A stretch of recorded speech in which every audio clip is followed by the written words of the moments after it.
Ngayong taon, isa sa mga pinakabinabantayang balita ng ating mga senior citizen ay ang 5,000 Universal Social Pension. Totoo nga ba ito? Kailan ito ibibigay? At pinakaimportante, kasali ba kayo? Marami ang nagkalat na impormasyon online. May nagsasabing automatic na raw ito para sa lahat ng seniors. May nagsasabing kailangan pa ng registration.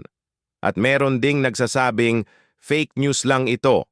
Pero ngayong araw, linawin natin ang lahat. Walang paligoy-ligoy, walang clickbait, pawang totoo at detalyadong impormasyon lang ang ibabahagi ko sa inyo. Ang Universal Social Pension na ito ay hiwalay sa regular na natatanggap ng indigent seniors mula sa SVE. Ang pinag-uusapan natin ngayon ay isang bagong panukala na layuning bigyan ng 5,000 ayuda ang lahat ng senior citizens kahit pati ZS o walang pensyon. Ibig sabihin kung maisabatas ito at maimplementa ng tama, hindi mo na kailangang maging indigent para makatanggap ng buwan ng tulong mula sa gobyerno. Pero ito ang tanong, aprobado na ba ito? Kailan ito magsisimula? Sino talaga ang kwalipikado? Sa dami ng balita, pwedeng mali ito o magkamali ang iba. Kaya dito sa video na ito, kumpleto, malinaw at updated ang impormasyong ilalahad natin. Sasagutin natin ang mga tanong gaya ng anong ahensya ang mamamahala dito, paano makakasiguro na kasali kayo sa listahan, at kailan inaasahang magsisimula ang distribusyon. Kaya kung kayo ay umaasa sa pensyon, may kamag-anak o magulang na senior citizen, huwag niyong iskip ang video na ito dahil ang bawat minuto ay may dalang sagot at posibleng 5,000 tulong para sa inyo. Kaya't ngayon simulan na natin ang malalim, ngunit madaling intindihin na pagtalakay tungkol sa 5,000 Universal Social Pension para sa ating mga minamahal na senior citizens dito sa Pilipinas. Una sa lahat, saan nga ba nag-ugat ang panukalang ito? Noong mga nakaraang buwan, ilang mambabata sa Senado at Kongreso ang nagsusulong ng mas mataas na benepisyo para sa mga senior citizens dahil sa patuloy na pagtaas ng bilihin, gamot at gastusin sa araw-araw. Hindi na kasi sapat ang dating 500 monthly pension na ibinibigay sa indigent senior citizens. Aminin natin sa presyo ng bigas, kuryente at gamot, ngayon parang wala ng halaga ang 500 piso kada buwan. Kaya nga isinulong ang panukalang batas na naglalayong gawing 1,000 hanggang 5,000 ang pensyon at higit pa rito gawing universal o para sa lahat ng seniors kahit pa may SIS o wala. Ngayon, mahalagang malaman na ang tinatawag na universal ay nangangahulugan na hindi na kailangang patunayan ng isang senior citizen na siya ay indigent o walang kita. Sa ilalim ng panukalang ito, ang tanging basehan ay edad. Kapag ikaw ay 60 years old pataas, kwalipikado ka. At kung maisa sa batas ito, ang distribution ay deliver ng SEF katuwang ang iba pang local government units. Hindi na kailangang pumila sa SF or SIS para lang magtanong kung kasama ka dahil ang target ng programang ito ay maging mas simple, mas direkta, at mas inclusive.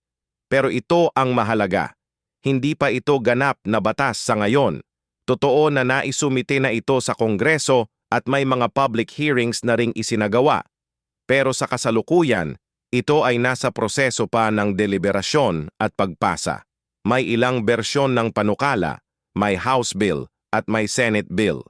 Pero pare-pareho ang layunin, dagdagan ang pensyon ng seniors at gawing available ito sa lahat. Kaya huwag tayong malito o agad maniwala kapag may nagsabi na i-approve na ibibigay na next week. Dapat ay sumunod tayo sa tamang proseso ng pag-a-apruba ng batas mula sa pag-apruba ng Senado at Kongreso hanggang sa paglagda ng Pangulo. Ngayon, pag-usapan naman natin ang posibilidad kung kailan ito maaaring ipatupad. Ayon sa ilang ulat, kung sakaling maaprubahan ito ngayong taon at maipasok sa General Appropriations Act o TA ng budget ng gobyerno, posibleng masimulan ang unang rollout sa unang bahagi ng susunod na taon.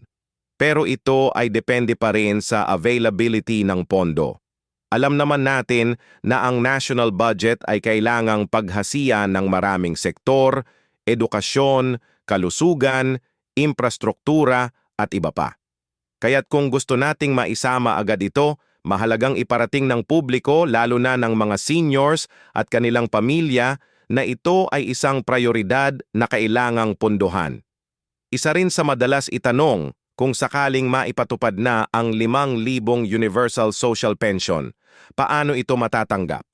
Base sa mga mungkahi, may ilang option maaaring i-deliver direkta sa bahay ng senior citizen gaya ng ginagawa ng SASTI sa ibang cash programs. Maaaring ipasok sa bank account o e-wallet. O kaya i-personal na kukunin sa barangay o city hall sa itinakdang petsa. Dito papasok ang papel ng local government units na magiging katuwang ng national agencies para masigurong maayos ang distribution, maiwasan ang red tape, at masigurong makakarating ito sa tamang tao. At syempre, kailangang updated ang records ninyo sa CFVW o sa inyong barangay, pangalan, edad, tirahan dahil ito ang magiging basehan kung sino ang isasama sa listahan ng beneficiaries. May tanong D. Din kung kasabay ba ito ng EG suspension? Ang sagot, maaari kang makatanggap ng parehong benepisyo dahil nga ito ay universal. Hindi na basihan kung may pensyon ka na mula sa ibang ahensya. Sa madaling salita, dagdag ito. Hindi kapalit. Kung ikaw ay isang East ST pensioner at tumatanggap ng buwan ng pensyon, hindi ibig sabihin na hindi ka napasok dito. Ang layunin ng panukalang ito ay dagdagan ang kabuuang suportang pinansyal na natatanggap ng bawat senior citizen sa bansa. Ngayon, paano mo masisiguro na ikaw ay magiging bahagi ng listahan kung sakaling maisabatas ito? Una, panatilihing updated ang inyong impormasyon sa barangay at levy. Kung wala ka pang senior citizen mula sa Office of the Senior Citizens Affairs, OSC mag-apply na. Mahalaga rin na may proof of age tulad ng birth certificate o valid. Kung ikaw naman ay may problema sa dokumento, halimbawa, mali ang petsa ng kapanganakan o kulang ang records, mas mainam ng maayos ito habang maaga. Dahil kapag ipinatupad na ang programa, baka matagalan ka sa payout kung hindi tugma ang records mo. Sa puntong ito, baka iniisip ng ilan. Marami na ring pangako noon. Baka hindi rin totoo ito. At nauunawaan ko kayo. Ilang beses na tayong pinaasa. Ilang beses na rin tayong nilinlang ng maling impormasyon. Kaya ang mahalaga, magtiwala lang tayo sa tamang source ng impormasyon. Huwag basta-basta maniwala sa mga viral post sa social media, lalo na kung walang opisyal na pahayag mula sa CEV, Kongreso o Malacanang.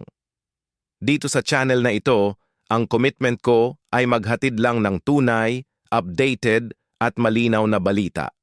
Hindi haka-haka, hindi clickbait. At habang hinihintay natin ang pinal na pag-approve ng batas, maganda ring ipahayag natin ang ating suporta. Maaaring magpadala ng mensahe sa inyong mga local representatives, magkomento sa official social media pages ng Senado o makilahok sa mga public consultations. Dahil sa bandang huli, ang boses ng mamamayan ang pinakamalakas na sandata para maisatuparan ang mga ganitong uri ng batas na talagang makakatulong sa totoong buhay ng mga Pilipino. At kung sakaling maaprubahan ito, napakalaking tulong talaga.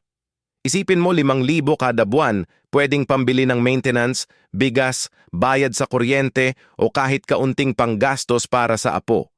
Hindi man ito sapat para sa lahat ng gastusin. Malaking ginhawa na ito lalo na sa mga seniors na walang inaasahang buwanang kita. At higit sa lahat, isang konkretong hakbang ito patungo sa pagreseto at pag-alaga sa ating mga nakatatanda na buong buhay ay nagtrabaho at nagsakripisyo para sa pamilya at bayan. Kaya habang tayo'y nag-aabang, manatili tayong mapanuri, mapagmatyag at handa. Dahil ang tunay na impormasyon, kapag naiparating sa tamang tao, ay may kapangyarihang magbago ng buhay.